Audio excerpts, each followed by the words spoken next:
I look out the airplane window. The world below dissolves into clouds. No ground, no horizon. Just the black sky and a few scattered lights on the wing. I've left everything behind. Debts, hypocrisy, the endless race in circles. And now I'm flying. But from what? The fear of death? Or the fear of living another 40 years and never understanding why? Every person has wondered about their own immortality. No matter the era they lived in or the status they held, human dreams have always reached toward eternal life. We exist in a world of cycles: birth, existence, decay, a rhythm dictated by nature itself. But what if we could break free? What if we could defy time and death? For centuries, philosophers, mystics, and religious leaders have tried to unravel this eternal mystery. Myths and legends tell of immortal beings and miraculous elixirs. The ancient Greeks spoke of gods who consumed ambrosia to grant them eternal life. In the Mahabharata, Indian deities drank amrita, the nectar of immortality. The legendary hero Hercules, son of Zeus and a mortal woman, undertook 12 great labors in his quest for redemption and perhaps immortality. But his path was not an easy one. After enduring countless trials, he finally achieved eternal life, but only after his own death. Poisoned by a tunic soaked in venom, given to him by his wife Deianira, he was lifted to Olympus and became a god. But while Hercules found immortality through suffering, another ancient hero, Gilgamesh, sought it in a different way. Devastated by the death of his closest friend, he embarked on a journey to escape mortality. His quest ended with a realization: true immortality is not in the body, but in the wisdom and legacy one leaves behind. Taoists believe that through special practices and strict diets, one could become immortal. The Chinese emperor, Qin Shi Huang, was obsessed with finding the elixir of life. Ancient records describe his desperate search. One so-called miraculous substance was mercury, believed to have rejuvenating powers. But instead of stopping aging, it proved to be deadly. Some historians believe mercury poisoning caused his death. He never found the key to prolonging his days. And yet, the search for ways to cheat death never ceased. Medieval alchemists dedicated their lives to the pursuit of the Philosopher's Stone and the elixir of immortality. They believed that eternal life could be unlocked by transmuting metals into gold and transforming human nature itself. Pope Boniface VIII was so obsessed with prolonging his life that he drank an elixir every night made from the rarest and most expensive ingredients. His potion contained gold, pearls, sapphires, emeralds, rubies, topaz, white and red coral, ivory, sandalwood, deer heart, aloe root, musk, and amber. That was the price of a dream, one that never came true. But immortality was not always seen as a blessing. In Gulliver's Travels, Swift imagined the Struldbrugs, immortal but cursed to endless aging. The wandering Jew, Ahasuerus, doomed to walk the earth forever, never finding peace or joy. To live forever? Is it a gift or a curse?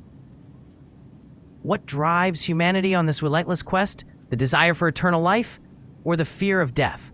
Our deepest fear is thanophobia.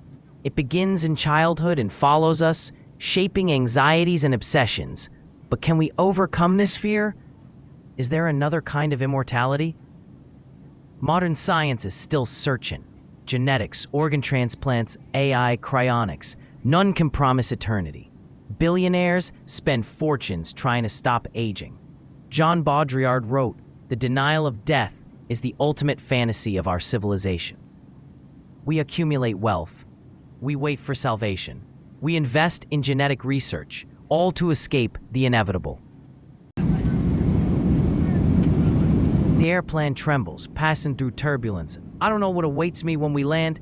In Indian ashrams, they'll say the answers were always within. Maybe they're right. I close my eyes. I am no longer running from death. I am flying toward immortality.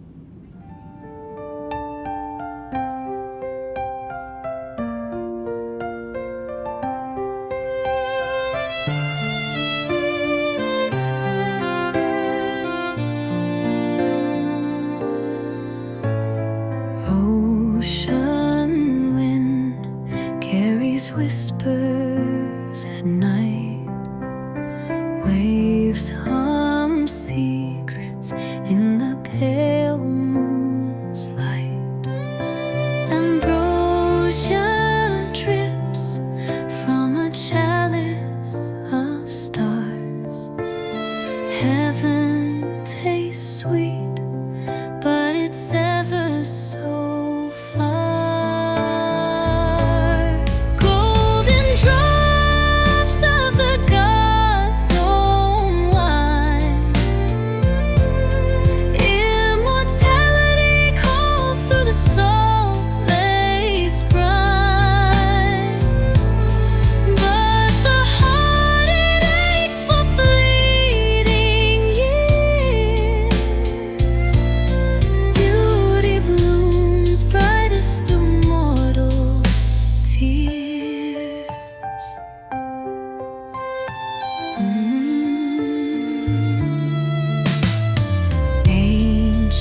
shadows rise where the cliffs fall steep in the arms of the sea, where the deities sleep. One sip to escape all the years untold, but my spirit is bound by the love I hold. Golden drops of the God's own wine.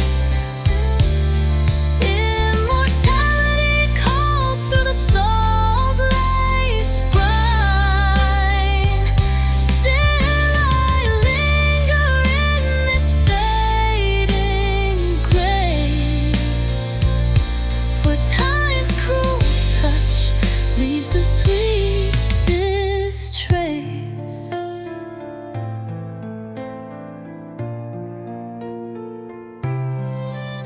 Let the wind howl and the tempest sing. I'll wear my years like the crown of a king. Ambrosia